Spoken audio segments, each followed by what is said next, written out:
climate change, environment, migration, and mobility. Our first speaker is Srivanes, Director, Higher Education Department from India. A big round of applause. Is she here? I thought I saw her walk up on stage. No. Arpana Chalu. No. Claudia Helming, founder and CEO of Dewanda. If I can get her to come up on stage. Yes. I don't think my other speakers are here yet, so you're going to start off our session. So come up on stage. I hope you were aware. Hi, Claudia. Good morning. Hi. Yeah. So good morning, everybody. I have to admit I have not really prepared a speech because I was thinking this would be more like a discussion panel. Oh, is it? Okay. Oh, yeah. The discussion afterwards. So I'm just wondering what I'm going to speak about right now. You know, give me a story that's very personal to you. Yeah. You know, that's what we're kind of looking for, something that's touched you maybe in the convention or what you do as a company. That would be fantastic. Good. Or something that you're looking to do in India or anywhere in the world. Okay, good. Yeah, so my name is Claudia. I'm one of the founders and CEO of an online marketplace that is actually targeting crafters, creative people, designers to sell handmade products directly to people who are really looking for something extraordinary and unique.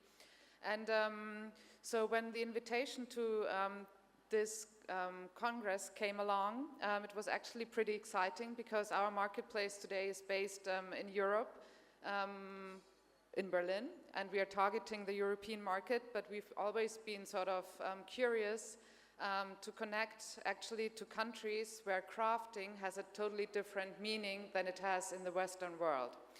And so we took that invitation and we're really happy to meet people here, not only at the Congress, but also beyond the Congress, organizations that are helping actually, especially women in India to sort of make a living from crafting under fair conditions. And so yesterday we had actually a really interesting meeting with Conserve. Anita, which is, and she's also one of the Congress participants here. She will speak, I think, tomorrow and Saturday about her business. And she started a project with her husband already like 17 years ago, which I think is really amazing. It's called Conserve. And what they do, they started 17 years ago to work together with people from the slums here in Delhi, making them, or motivating them to collect the garbage and waste in the slums. And with that garbage and waste, they actually produce new products, mainly handbags. So they have a lot of handbags made from tiles, from plastic bags, but also from garment waste. And what is really special about their project is not only that they made it work in Delhi and in the slums, but it's also that they're targeting with their bag collection actually the Western market. So it's a really modern and fresh style. They work independently, they are not sponsored by the government or any NGO, and they really made it work. And I think this is just one of the most wonderful projects I've ever come across. And so only meeting Anita yesterday was just really worth traveling here. And beyond that, obviously this Congress, with such a huge diversity of people and cultures, is a really amazing experience. So thank you very much for having me and letting me talk. Thank you. Thank you. Thank you. Thank you very much for those lovely words. I'm so happy that we can come to a place like India and actually meet people that we want to work with. I've had some similar experiences of meeting other Canadian women in this joint, and hopefully we'll be working on ventures together. So a big round of applause for you for being our first speaker. I also want to mention that we have a very prominent person sitting in the audience with us, Dr. Veena Bhalla. She's the Joint Secretary, Association of the Indian Universities, Delhi. Sorry we missed you yesterday on the awards, but we will be getting you to come up at the end of the session. Thank you. Now our next speaker is Dr. Michael from DG Isotech Limited from Cyprus, all the way from Cyprus. A big round of applause from there. They have been an amazing, amazing support for WEF this year. Hello, sir. Okay, good morning. Thank you for the invitation. It was really a pleasure being here with you for the second year.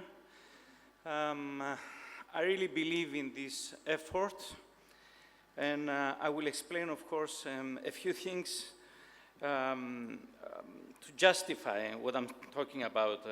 Understanding the century of agri-tech, genetics, climate change, environment, migration, and mobility.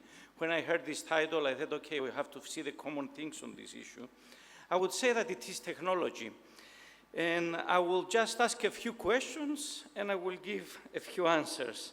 So, can we make, there are many people that they are afraid of technology. They say that a few years after today, we will have chips in our hands or in our heads, and they will be able to check everything. Okay, I must say that I'm an engineer, so I see that we cannot stop technology.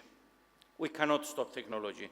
The question, even if we put the question, can we stop evolving and can we stop technology? Legally, yes. We can say we will stop it, but it will continue illegally, and it will be worse. So we have to understand that we should accept and control this technology in a way that will be beneficial for us. And this is our effort.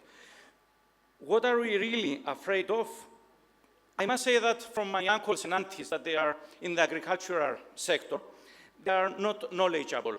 So they're afraid. They are giving them a computer. They are actually putting in front of them now a nice camera that can see if insects are coming, and immediately if an insect comes, then they spray their insecticides. And then this makes them feel that they do not have control of their own agricultural land. They need a lawyer, they need an IT, they need an engineer, they need all those people to maintain the cameras, all this infrastructure. So they believe that they will lose this, what I must say, and I wanted to say that they miss their autonomy. Their autonomy is something that they really treasure. So what can we do? And also the cost. This is what I see here. It's also the cost. It's sky high. The cost is very high. So what did we do in Cyprus? And I believe that it's, we piloted it, we tried it. So we brought many people together in a synergistic, I would say, effort called Green Cluster. So what we do is that we bring pilot applications so that people can see what exactly is going on with this technology. They can check, they can really play with it and see if this suits to their needs. So they don't have the risk to put in their own agricultural pilot or, and do their own experiments. So they can do it without the risk. And this is something that I see that is very good. Then, so through synergies, you minimize the risk of dependence to others. We shouldn't forget that you in India, you had the problem with GMOs and other technological advances that at the end came negative to you. The same happened to many other countries.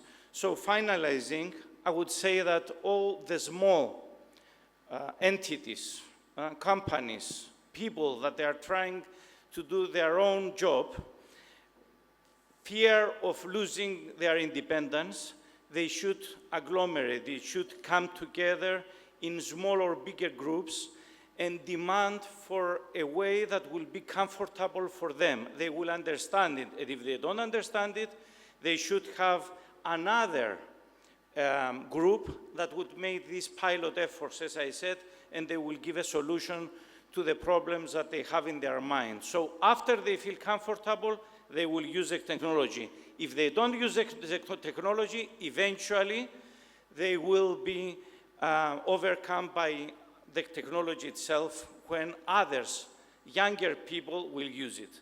So thank you for inviting me here.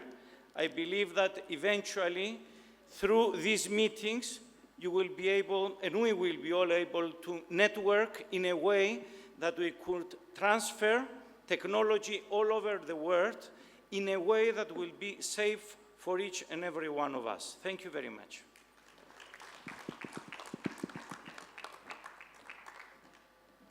Thank you, Dr. Michaels. That's a really different perspective on technology. You wouldn't think it would ever be hidden from, the actual organizations that produce it. I would never ever think that it could be illegal. So it's a great perspective to put forward, and hopefully we can control it. So thank you for your views on that.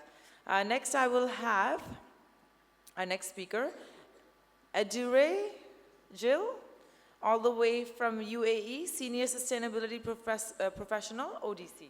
Welcome. Thank you. Good morning. Thank you. I did make my high heels. We'll bring this down. Thank you. There we go. Wonderful. Can I just do that? Okay. Good morning, everyone. I'm so pleased to be here today with you all. You can use this if you would like.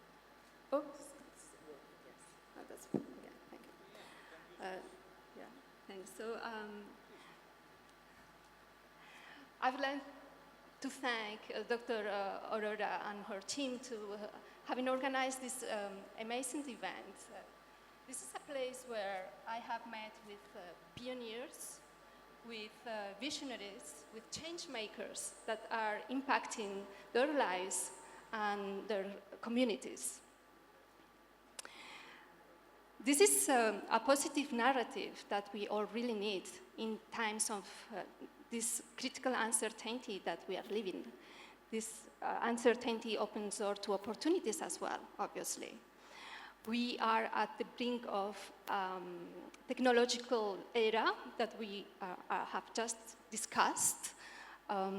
Technology is changing rapidly, and it changed our lives. There is climate change that has a drastic impact on livelihoods. And there is also overconsumption. We are consuming natural resources at a pace that the earth cannot regenerate itself. If we continue this trend, we are going to require more than 1.5 planets to sustain our lives. So this is very worrying because the fight for limited resources leads to inequalities and social injustice.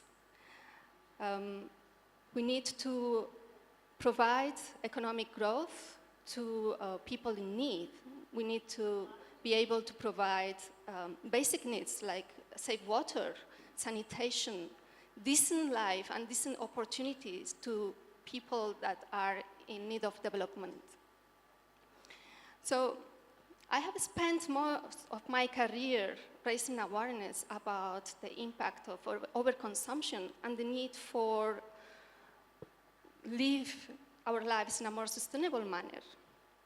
But I came to a realization, I came to a point where I think that we need to refocus our narrative.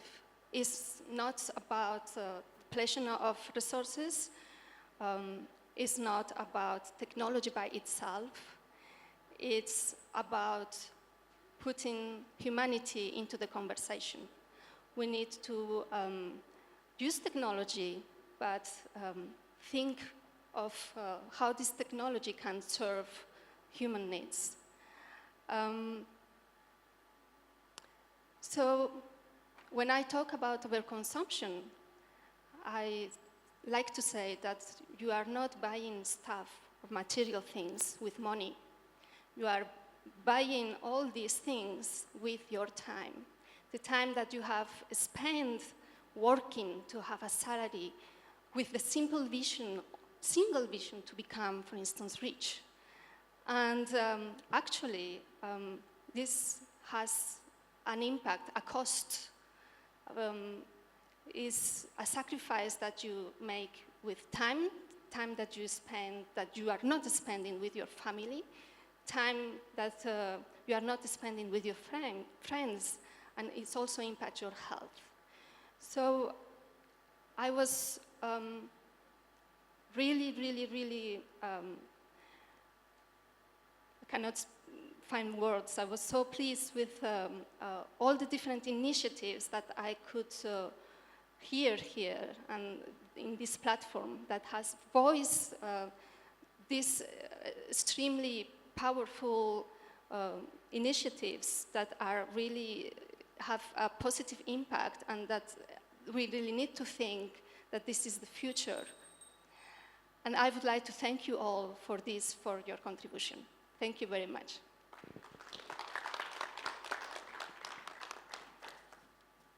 Thank you very much.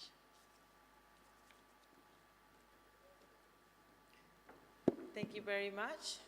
I totally agree with you. Technology shouldn't isolate us from humanity for sure. I think sometimes that happens, so thank you for your views.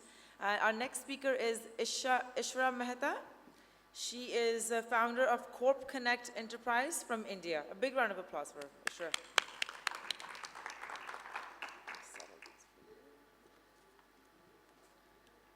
Thank you.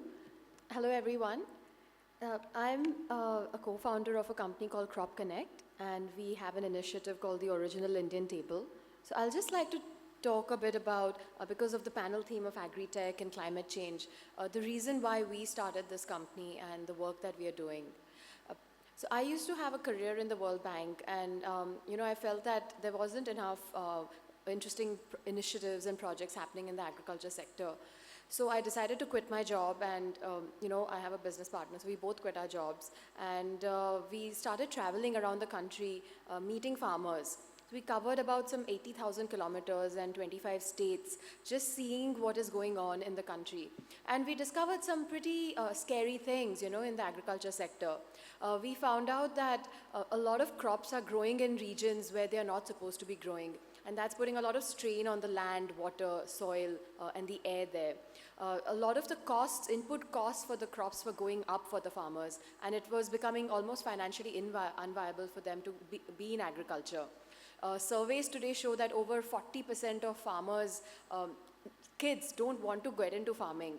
So, we are sitting on an agricultural crisis in a way in our country. But at the same time, we also saw a ray of hope. We saw lots of groups of farmers across the country shifting back to more sustainable farming, which is more climate resilient. And the way they were doing this was they were identifying, local varieties of seeds and crops which can be grown using less water, less chemicals, less pesticides. So it's examples are products like millets. There are specific millets are very drought resistant. They're very hardy crops. They can grow in any climate. We also have come across different kinds of varieties of rice. For example, there is a rice variety in Bengal where it rains a lot, which is flood resistant. So what happened in India was when we had the Green Revolution, a lot of these regional varieties of crops and products got diminished. So what we are now trying to do is bring back these products to market and encourage and work with farmers who are growing these products. And we feel that this contributes to the whole challenge we are facing with climate change, because more farmers grow crops which are easier to grow, which are suited to the local agroclimatic condition. They will be more encouraged to grow it. And if we are creating a market for these products, we create a good supply chain for them. Where technology comes in here is that one big, again, issue in India is that, labor is very hard to find these days. And that's why the input costs often go up. So we believe that the future is in, moving forward and while looking backward. So, growing a lot of these indigenous crops, but using more modern technology and modern farming mechanisms. And that's where agri-tech is a very big part of the future. Be it things, simple thing like drip irrigation, that can save a lot of water. And that's in brief what we do. We have a brand of our own where we retail our products, and we also take these products to market. We believe that, just talking about different varieties of rice and millets is not good enough, because people need to be made aware of these and see modern applications. Today, most people in urban areas are so disconnected from food. If you ask most people if they've even if they know what a wheat plant looks like, if you ask a kid in a school, if they've seen okra plant. I mean, they have no idea what we are talking about. So we feel that that gap needs to be bridged, and creating awareness is a big part of it. So a lot of efforts we do is creating the right ecosystem. We are partnering with hotels, chefs, restaurants to put a lot of these products on menus. We are tying up with food writers, journalists, media houses to talk more about these products, because we need more awareness of these products. One thing, I mean, I didn't mention is almost all of these products are extremely nutritious. They're very good for our health. And I mean, I'm sure everyone in urban areas knows that, you know, in India, we are sitting on a health time bomb. India is scheduled to become the largest country having diabetic people, not to mention other issues of hypertension and cardiovascular diseases. So everyone is wanting to eat healthy and, you know, shift to better diet patterns. So we want to match these two. There is no reason why this cannot happen. This knowledge exists in our country, and it's just a question of matching the demand and supply. Thank you very much.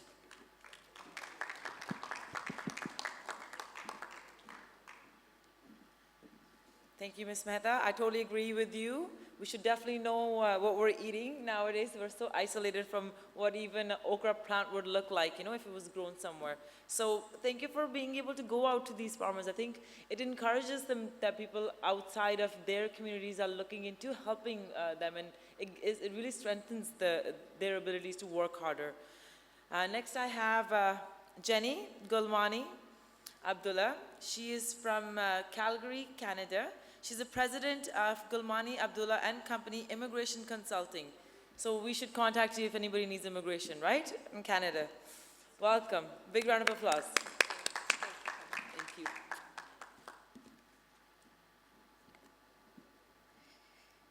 Good morning, ladies and gentlemen from across the world.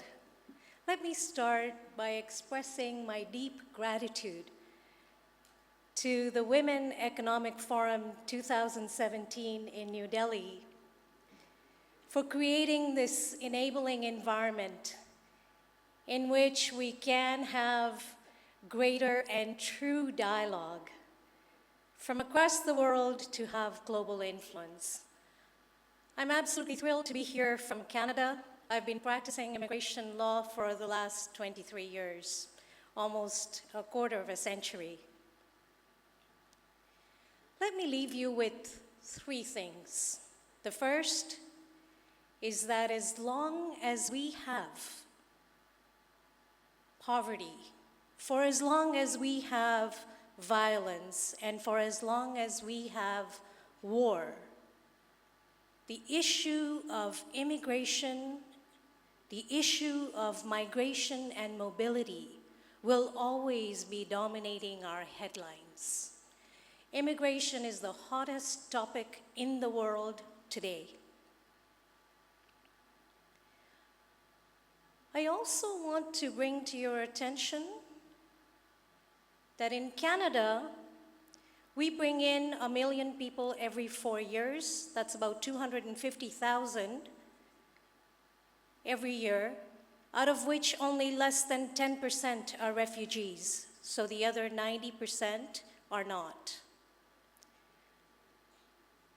And as immigration dominates our headlines, we are increasingly aware of the diversity that it brings.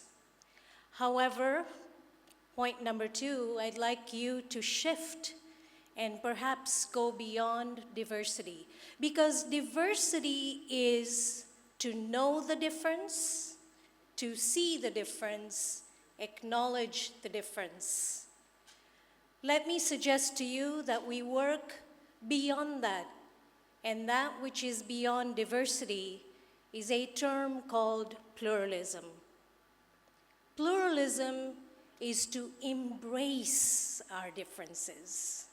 There's a difference between diversity and pluralism, and for as long as we have mobile populations, and as long as we have people moving across this world to find better opportunities, we must move from diversity to pluralism.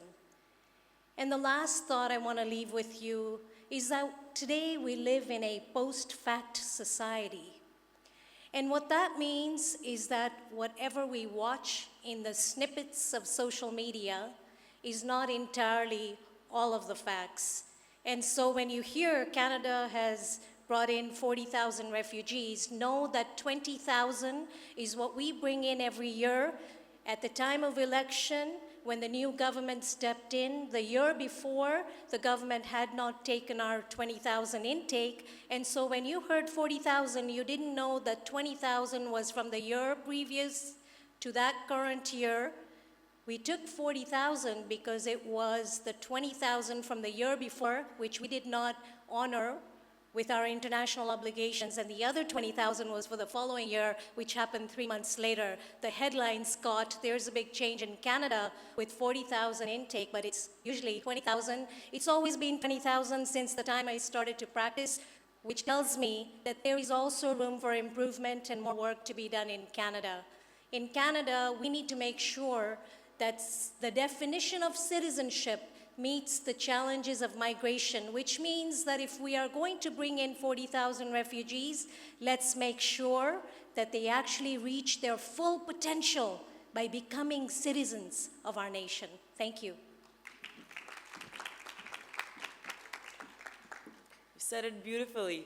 And you know, I'm also a proud Canadian, and I know there's been so many Canadians that have been coming to India because there's just this big, massive market that's been opened in India for Canada now.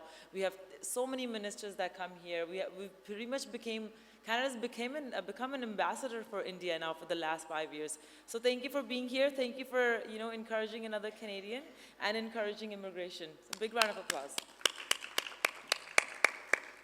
Next, I have Joanne Kane Potaka. She's the Director of Strategic Marketing and Communication all the way from Australia. A big round of applause, even though she lives in India now, she said. Welcome. Yes, I did leave Australia 20 years ago, Okay. but I am still Australian. Wonderful. Okay. When asked to give a more personal story today, I had a challenge thinking what I would say. But luckily on Monday I was inspired by something. I was at a workshop that I had to inaugurate, which was about millets. So Ishra, you should have been there. But it was filled with, just like you heard from Ishra, it was filled with people in the room who were very passionate about bringing back the traditional foods and the very highly nutritious foods like millets. And it had a range of industry people. And one of the speakers stood up, and the first thing that he said was, "This is my dream." And it made me realize that I am so lucky to really be working my dream. And probably if, I feel very privileged that I've worked in a field that I feel extremely passionate about, and it really is my dream. And so if I ever passed a message on to my children or others, it would be to find your work or your pastime that really is your dream. And it also reminded me of a person who is my biggest inspiration in my life, who she had a dream, but under a lot of challenges, she eventually was able to achieve her dream. So this is my mother. So she was born in England and lived in post-war. So it was very difficult economic times. They lived off rations. Her and her 3 sisters used to walk along the railway tracks to try to look for pieces of coal that the trains had dropped, that they'd take home, they could light the fire, they could be warm. So when she was 16, her family emigrated to Australia. And life was really more about survival. But her dream was always to be a writer. She loved literature, and that's all she wanted to do. But it wasn't until she was 60 years old that finally she wasn't working full-time for the first time in her life. She wasn't running a whole family and lots of children for the first time in her life. And so she started living her dream when she was 60. She wrote her first poetry book. She then brought out a second one. She's now written a novel. She later then started having art classes. She's now commissioned to do artwork. At the age of 80, she's still being commissioned to do her artwork. So to me, that was an inspiration. Her life was hard, but she kept her dream alive, and at the age of 60, she started to bring that to life. So, thank you.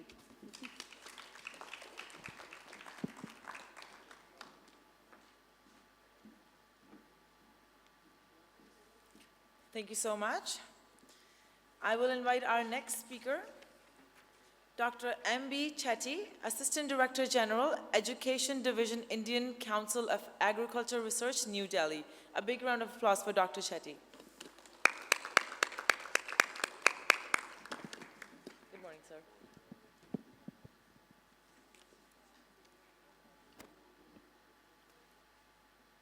Good morning, everyone. First of all, I would like to thank Dr. Harbin Arora and Dr. Vinay Arora for their magnanimity in inviting me over here and being with the most beautiful, most innovative, and most enterprising women in the world. Please accept my thanks. I also equally thank Dr. Rupa Vasudevan, who has been a bridging stone between the Harbin Arora and the Indian Council of Agriculture Research for inviting the scientists from the Indian Council of Agriculture Research to speak to the most enterprising women in this world. As you all know that I am an agriculture scientist and I represent the Indian Council of Agriculture Research, the Education Division.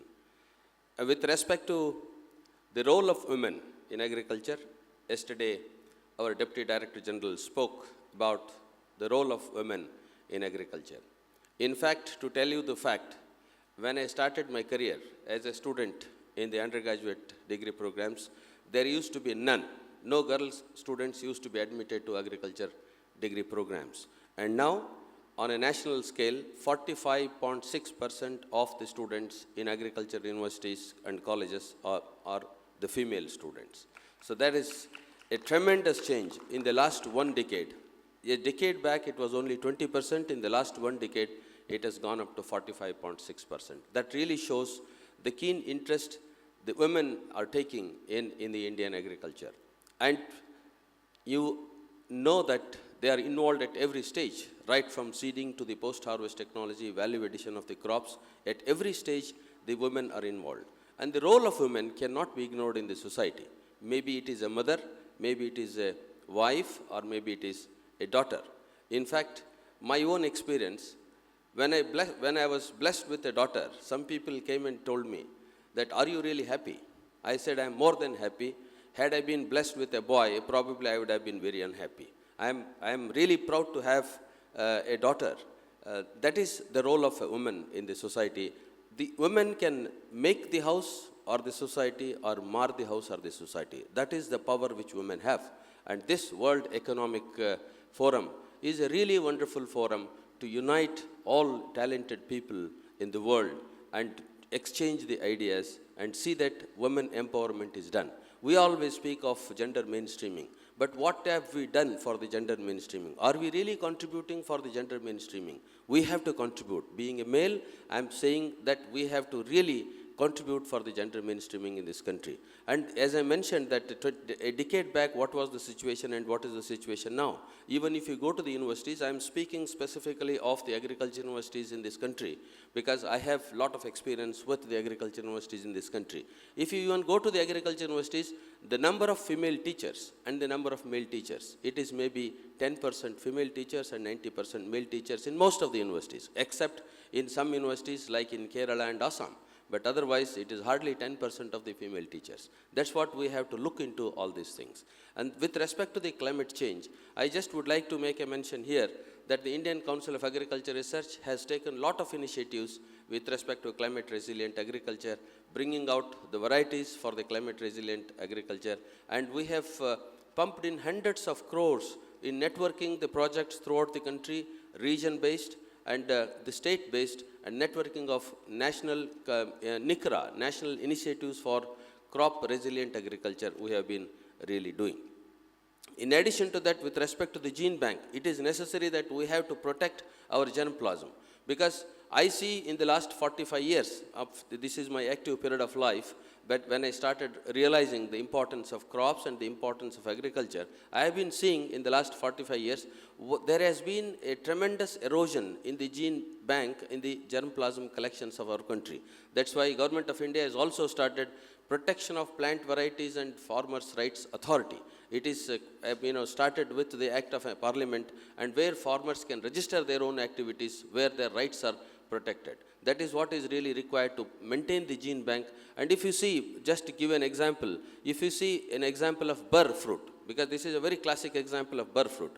The burr fruit which was available a decade or 2 decades back, what was the flavor of burr fruit and what is the flavor of burr fruit? In the pretext of increasing the in food production, we have just forgotten about the quality. Now the time has come that we have to really look into the nutritional needs of this society and nutritional needs of this country, and we are committed at Indian Agriculture Research Institute and in Indian Council of Agriculture Research to not only to augment the food production but also to help in the food security of this country. And we have a gene bank. We have collected thousands and thousands of genes, which is a National Bureau of Plant Genetic Resources, which is located in the Pusa campus of Delhi. And we have a huge pool bank, and we are using that gene bank for further multiplication, for breeding the varieties for the climate resilient agriculture. Now it is time, because anytime drought can come, anytime floods can come, anytime the famines can come. That is very, very unpredictable. That's why we have to cope with all these challenges which we are facing in the Indian agriculture. And I was just very amazed to look at the statistics today in the Hindustan Times newspaper. We had 54 million tons when we got independence in 1947, and we predicted a food grain production of 272 million tons, but now today's prediction is 273.6 million tons. And we should not be complacent with whatever we have. We should really aim at still higher production, because we know that in the next 10 years, our food production requirement is 330 million tons with the burgeoning population. That's what we have to look at. And in the era of this climate change, in the era of climate resilient agriculture, I know it is hard to achieve, but it is not impossible. And it is, I salute the scientists of this country who have contributed immensely for the food production and also nutritional security. Thank you very much.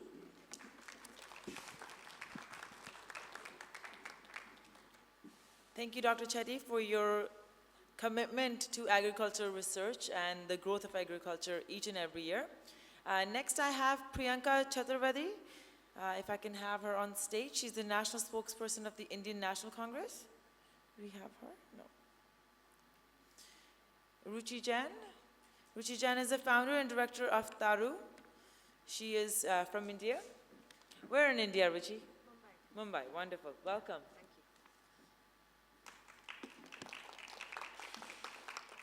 Good morning, friends. I'm extremely grateful to the Women's Economic Forum for giving me such a wonderful platform. And I reach out to the women's fraternity and all those sitting here for really being here with us and such amazing conversations. It's excellent. So I want to start with a story. See the wonder. There's an indigenous variety of seed, black rice. It was completely lost for centuries in South India. In one of our visits to Tamil Nadu, this is a village elder who told me the story. And he said that it was actually found in the foundations of a Gram Devi temple, preserved in copper and mud vessels. And there was village folklore around it, and nobody could actually nobody could find the seed. And one fine day, they found it.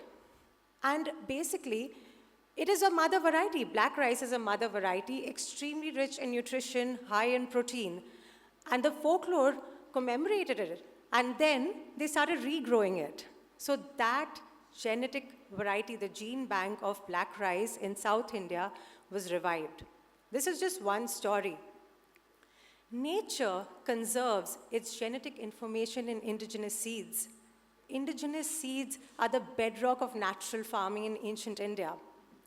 And small-scale farmers have taken it forward. They are the protectors of nature, the real ones, and their traditional customs and rituals and ancient techniques of farming, low-cost agri-tech, have taken this genetic information forward. And if you actually see, far beyond the labs, they are the deep ecology scientists, from possibly they create and they recreate and they are in sync with the environment.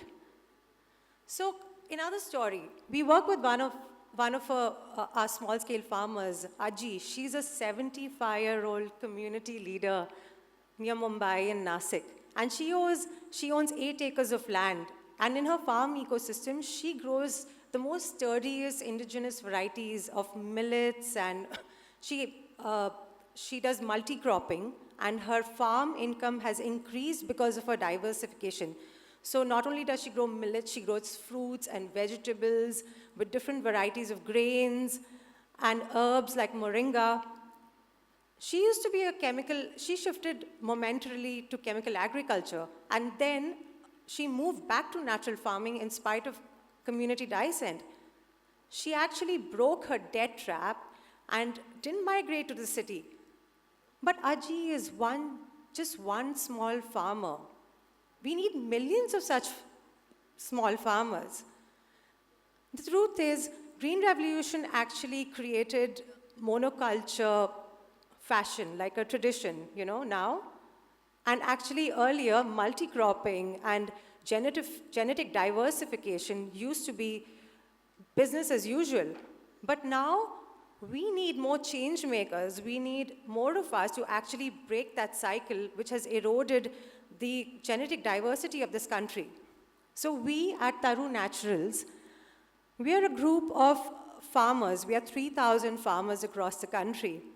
I have a very similar story.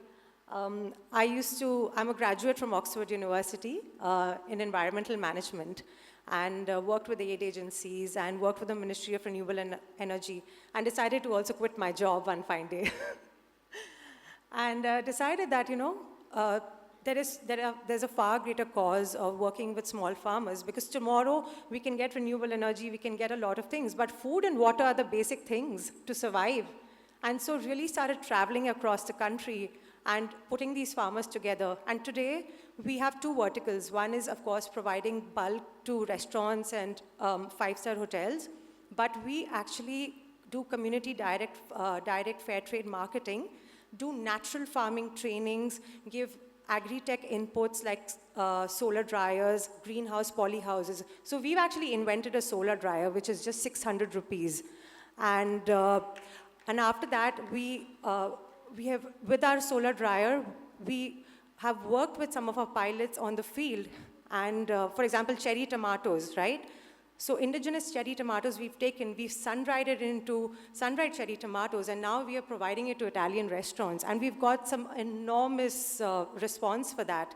So we are doing all this innovation, food innovation, which is required with different sort of crops in the market. So yes, this is our story. We want to work with lakhs of farmers at one day. We want to create a movement of farmers, and you have to be part of it. You have to join me, because you are our consumer today. You are the connect to the farmer today.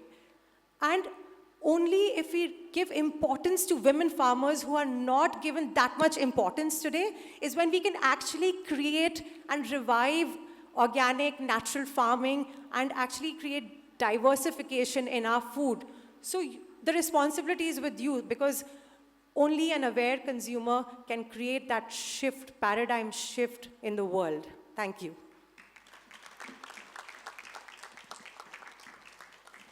Thank you. I almost want to call you Taru. It's such a fantastic name. And your passion to work with the farmers, it reminds me of like Aji having a granddaughter all of a sudden, and she's so motivated to just work so hard.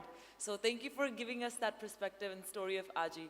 A big round of applause for Ruchi Jain.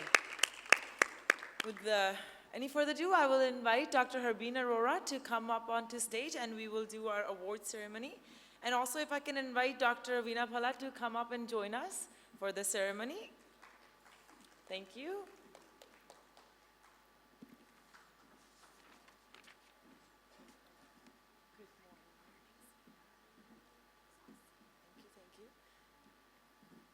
So we'll present our first award, the iconic woman creating better world for all, Claudia Humming, up on the stage. A big round of applause for Claudia.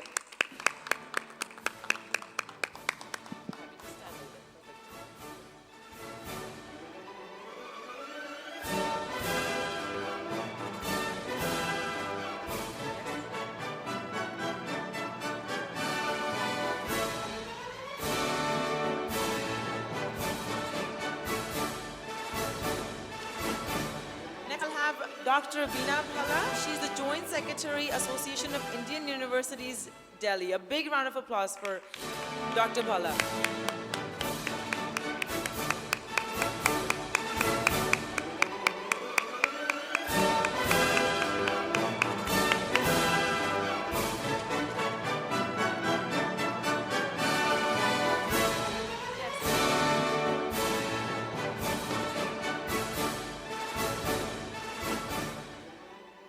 I must congratulate the organizers for organizing this beautiful international conference. And I must thank Dr. Rupa Vasudevam, Vice Chancellor of Rai University, Bangalore, for inviting me, and Women Economic Forum for giving me this award. Thank you.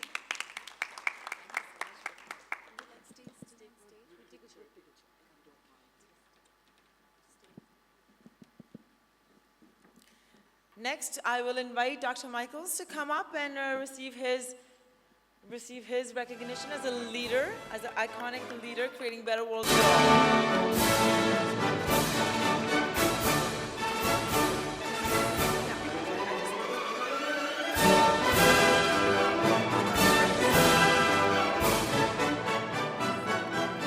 Just a word about Michael. Michael is my soul brother from Cyprus.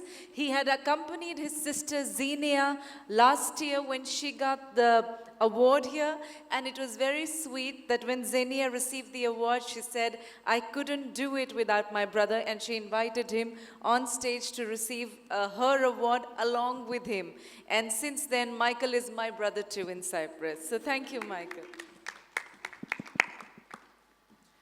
Next, I'll invite Jill, a senior sustainability professional, ODC UAE. Ishra Mehta, founder of Corp Connect Enterprises, India.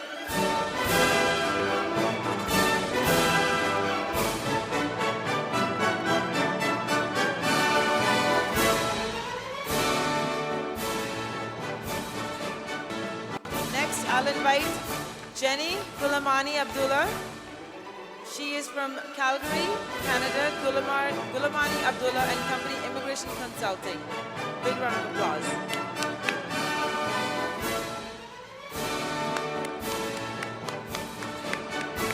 Joanna Kane Potaka, Director Strategic Marketing and Communication from Australia.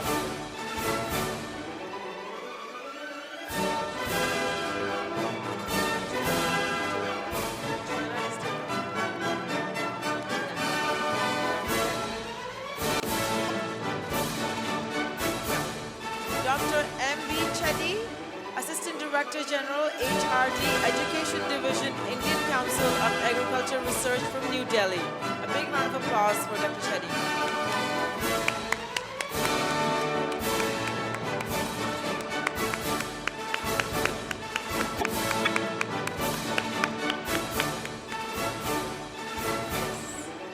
I just want to say that we're really happy that Mr. Chetty from ICAR has joined us here. It's an apex organization which really, like everybody, all the speakers wanted to reach out. You know, from Taru, a speaker mentioned how she wants to create a movement. And it's true, and there's so many innovations possible today.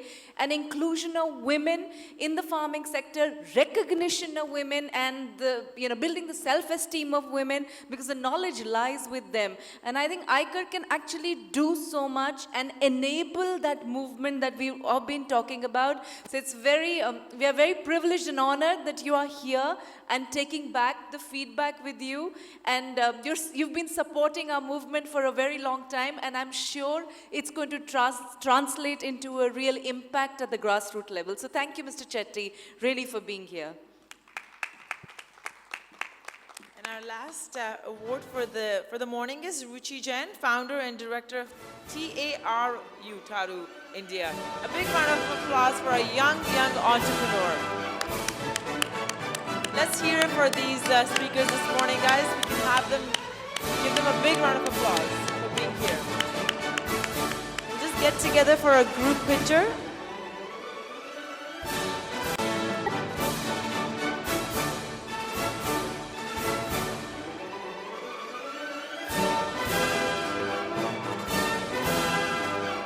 iconic leaders creating a better world for all. Thank you, speakers, for being a part of our session this morning.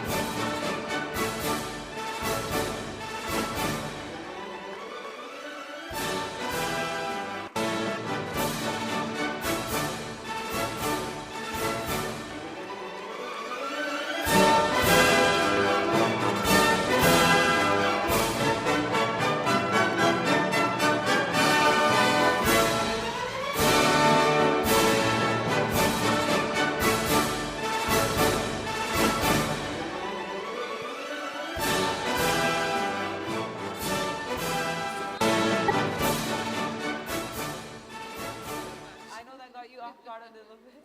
Thank you. Yes, thank you very much. Thank you very much, sir.